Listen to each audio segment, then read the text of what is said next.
Welcome back to the Information Security Forum podcast. As ever, we're in conversation with Steve Durbin to discuss cybersecurity exercises, valuable breach prevention. Steve, while cybersecurity exercises are not a new practice, they do appear to be back in vogue. We know that there has been an increase in organizations running internal cybersecurity exercises off the back of recent breaches such as Petya. The obvious benefit to running these exercises would be for an organization to be prepared when they are under attack, know exactly how to respond, and mitigate the risk. But this seems like a big task that would take a lot of resources and a lot of time. There must be different levels of complexity associated with running a cybersecurity exercise depending on the size and business sector of the organization. So where might an organization begin in determining whether to run a cybersecurity exercise?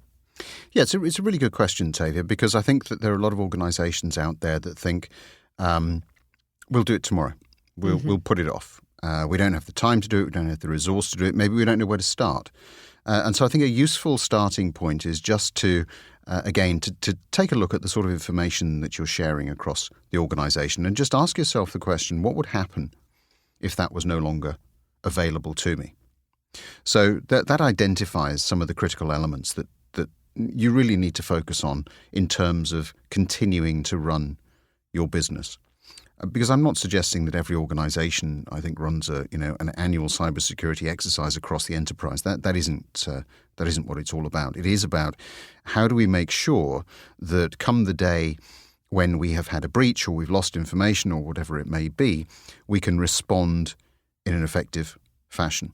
How do we identify some of the upcoming threats and risks to our business? Now, organizations may want to use something like a threat visualizer. We have that available to our members at the ISF. That's excellent for planning out threat scenarios. So what we do is we take a lot of the input from our threat work that tends to take this forward-looking perspective, and you're able to then visualize that on a pretty simple tool to assess really what sort of business impact it might have, how you might respond to it, therefore.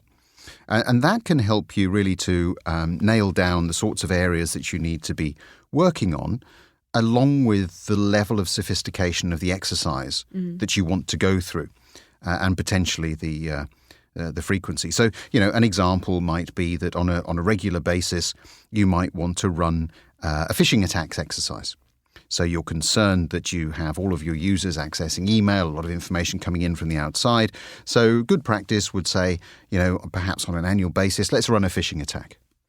And let's see how people respond to that. The important piece there, of course, is that you provide feedback in the moment. Mm-hmm. What you don't want to do is to run a phishing attack and then a month later when you've analysed all of the results and departmental heads have had their feedback and all this kind of stuff that you then do. It has to be in the moment. So when you're thinking about that kind of exercise, it's about making it as realistic as possible. It's not about making people feel stupid or less than competent, because we all will click on the wrong links at some point. It's about how do you then try to train people to avoid doing that in the future. So a phishing attack would be one that is relatively easy to implement, and you'd probably want to do that across the business. Perhaps a little bit more sophisticated, so sort of moderate level would be what we call sort of red and blue teaming. Mm-hmm. So attack teams versus defend teams. You would probably want to be doing that on very specific elements of your information, of your data, particularly perhaps things that you're concerned about, perhaps not bringing the organization to a grinding halt, but which would have either a very significant financial impact or indeed might prevent you from perhaps moving into a new geographic area or launching a new product, that sort of thing. The third piece, which I think is quite sophisticated, is a multi-pronged attack. It's the sort of thing that we see happening in financial services organizations in particular. So it's about taking multiple levels of attack, perhaps denial of service or mixed in with some other things, to really try to test the organization. And you're probably going to be doing that on a much rarer basis. You're going to be spending a lot more time thinking that through. You're going to be aligning it certainly with some of the other things that I've mentioned in terms of threat visualization, perhaps identifying some of the vulnerabilities that you have across the business. And there are some tools, again, from the ISF that you can use to do that. So our IRAM 2 tool, for instance, helps you to try to identify some of those things. But I think that what's important is that you have a plan for managing these things, not just to get them done, but also then to integrate them back into that ongoing security process, because it's pointless really doing one of these exercises if all you're then going to do is put the findings on a shelf and not learn anything from it. So it is very much an iterative process in terms of how you go about doing this. It occurs to me that this is where battles will be fought in the future in the cyber realm instead of on the ground.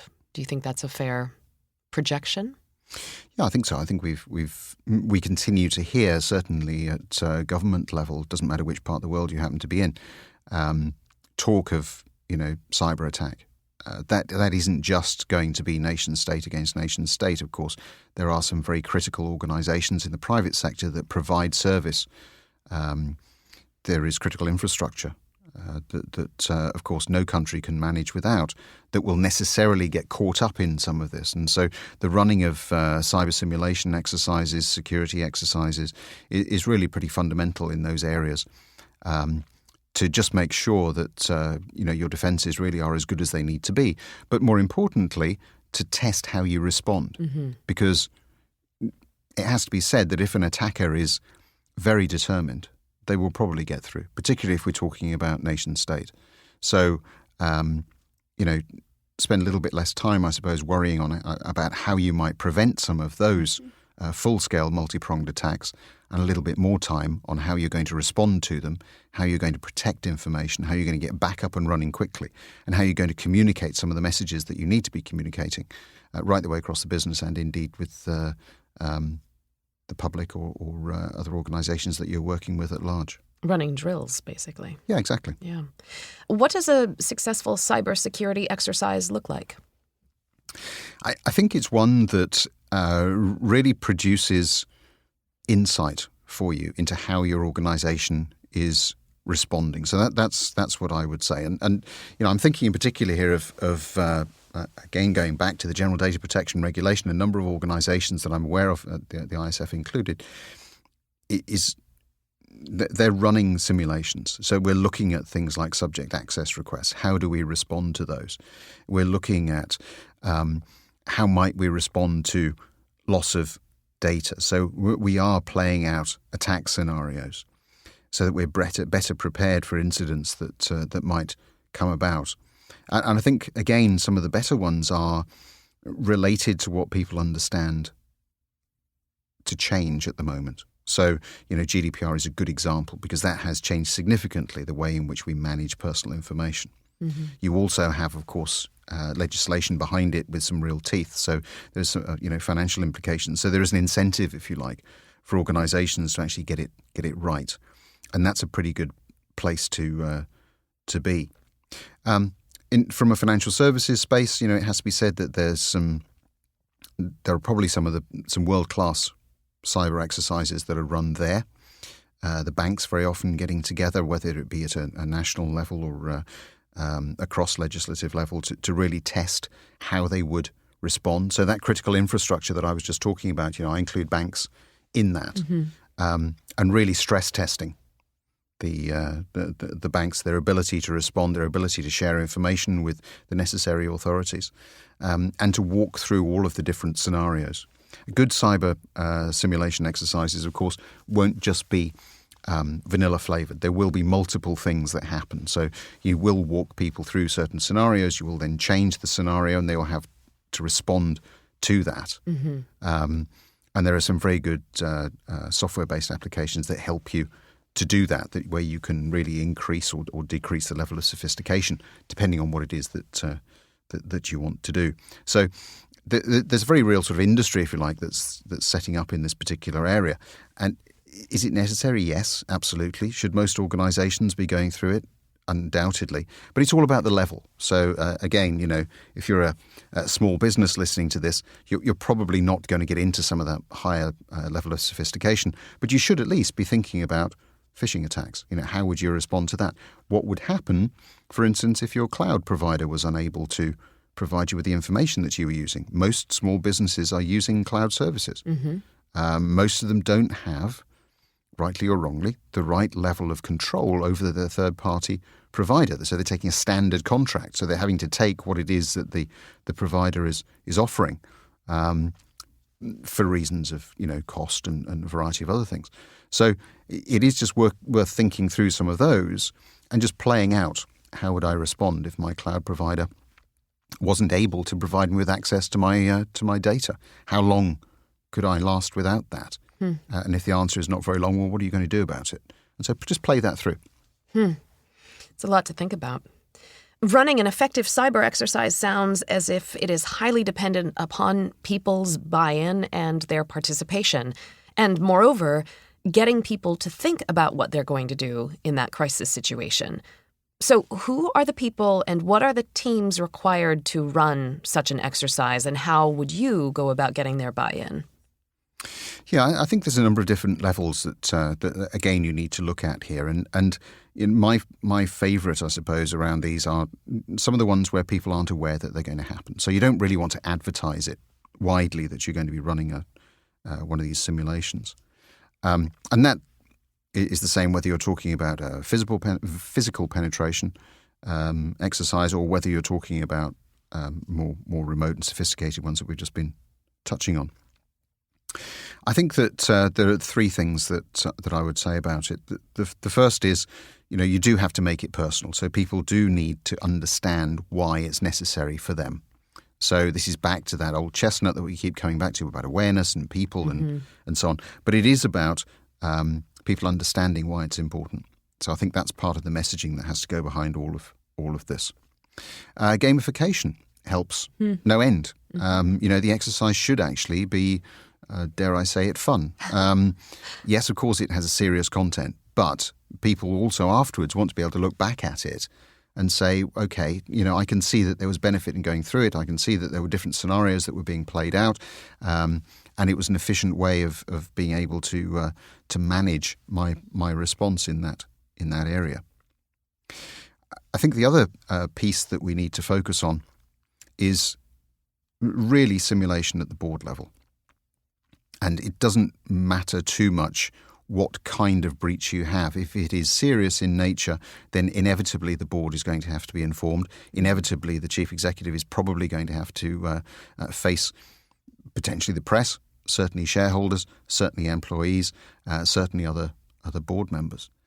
And so just running through that, understanding who gets involved, when do they get involved.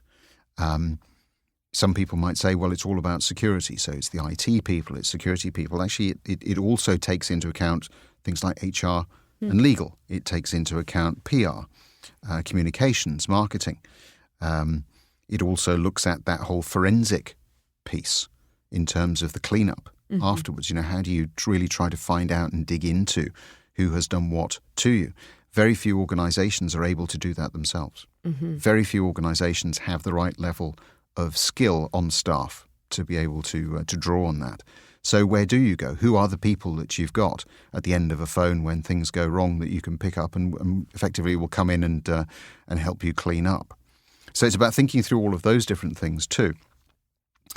Some of the other challenges, certainly in the boardroom that we're seeing, is the speed at which you have to respond. Again, going back to GDPR, you have a very short timescale to be informing people of a breach. You have to inform the ICO. You have to really be providing as much information as possible. And that is the real challenge. Because in the early days following a breach, you probably don't know very much.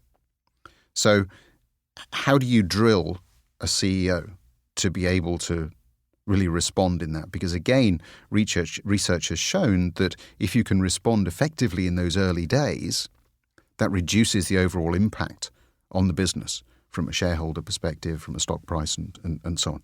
So really, I think involving the people who have to operate in the front line come the day that something goes wrong in running through these simulations, practicing them. That's time exceptionally well spent.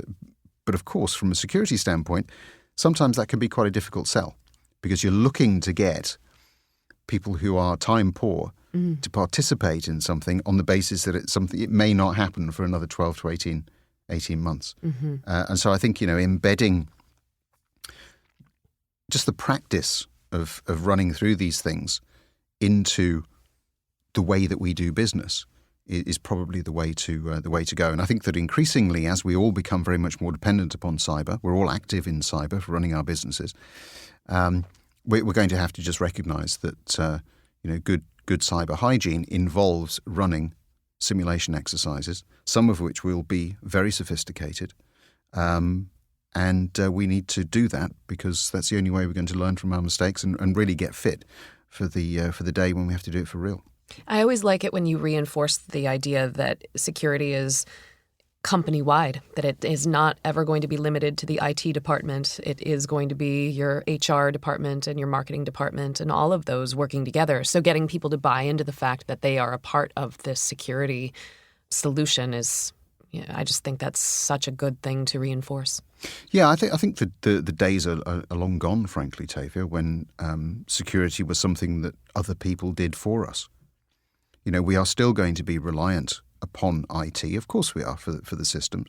We're still going to be reliant upon the information security people to put in place some of the tools that are required. But the onus, the responsibility for being secure has shifted. And it does sit with users. And, that really is the message that we need to be getting across. I think both ways.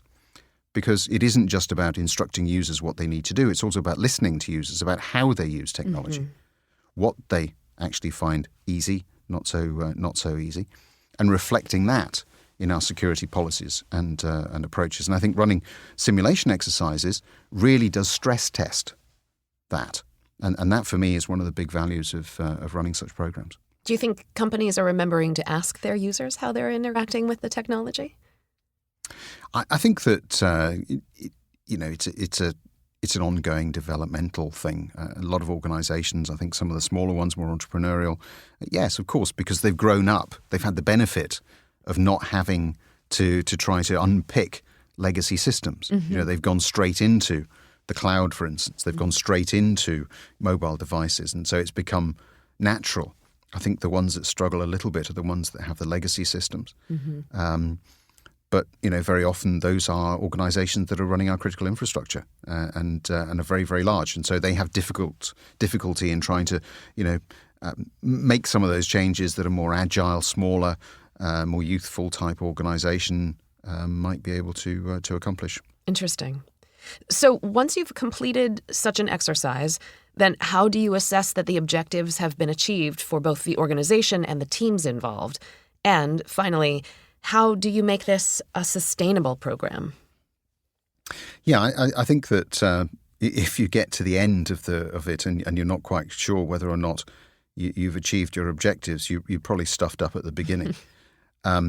You don't go into these things without understanding very clearly what your overall objectives are. What is it that you're trying to test? You may well have used things like a threat visualizer. You may well have done work in terms of assessing critical assets and where they lie, and so therefore that's how you've honed in your simulation exercise. You may well have conducted some benchmarking, either across your organisation or indeed comparing it with other organisations to really see where you're particularly strong or particularly weak, and you might have decided to focus in those areas. I'd like to think you've also conducted some form of risk assessment beforehand, again, so that you can, really tailor your simulation. So the objectives are set at the outset, and I think that it's important to have clarity of that. How do you assess your success? Well, you measure against what you set. So, how did the performance really stack up? Did it meet those objectives? If not, why not? And again, this really should be done from a very positive perspective. It's all about how do you learn. It's not about how do you blame. It's about how do you improve. The only way in which you improve your controls is by stress testing them. So you may well have adopted, I don't know, say the NIST cybersecurity framework, for instance, or you may have gone down the road of using the ISF standard of good practice for some of your policies and so on, and controls. You're only going to know if they're effective when you stress test them. Mm-hmm. You know, one of the big issues I have with standards is that, yes, they set a bar, but you don't know whether they're doing any good for your organization until you actually stress test them. Mm-hmm. And so it's about looking at it from that perspective as well, I think. The exercise will also throw out whether or not some of your people have been properly trained. You know, how did they respond? It may well be that you highlight a need for your CEO to have some media training. You know, perhaps he or she did have media training 9-12 months ago. They've become a little bit rusty. So, you know, do you have a rolling plan of putting some of those things in place? You probably want to take a look at how frequently you might run the exercise. If you had a particularly concerning exercise that highlighted a number of deficiencies, you might want to try and put some of those right and then run another simulation after that just to make sure that it had plugged some of the gaps. So, you know, when we talk about things like frequency and focus, it is all about having this ongoing program. You know, clarity of objective around what it is you're trying to achieve. Run a program, a very iterative process in terms of making sure that you've really met those objectives and that they're in line with what you're trying to do from a business standpoint, and then determining collectively across the business how often you need to be running some of these things. And as I say, some of them, you know, are going to be relatively simple to put in place. Others are going to require quite a bit of work, particularly if you're starting to do, you know, multi-pronged attacks, for instance, and those tend to take place on an annual basis. Phishing, you know, you might want to run those on an ongoing basis. If you're a large organization, why not pick out different departments at different stages in the year so people don't know when it's happening?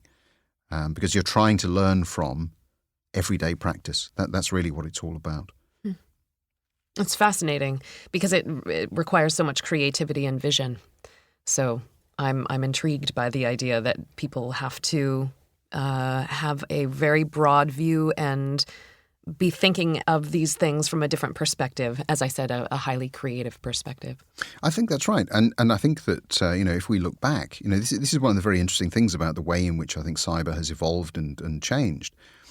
We wouldn't be sitting here talking about creativity when it comes to running cybersecurity exercises or information security exercises, you know, just even just a few years ago.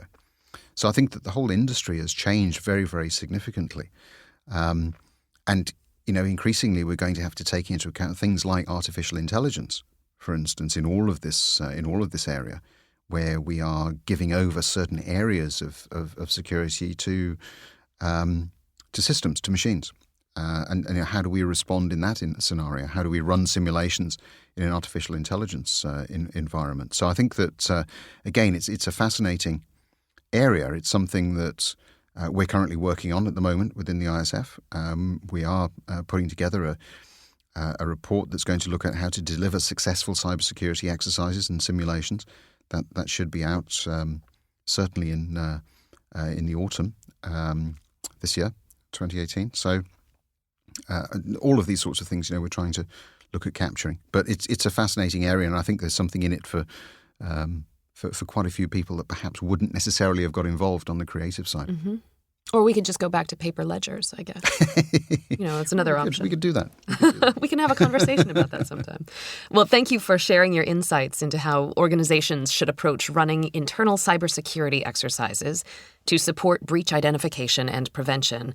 It's helpful to know that ISF members have access to a range of resources and tools that will support their efforts, and that the ISF will shortly release a report on delivering a successful cybersecurity exercise, which will provide a more detailed overview on how organizations can determine the type of exercise suitable and how to deploy effective cybersecurity exercises.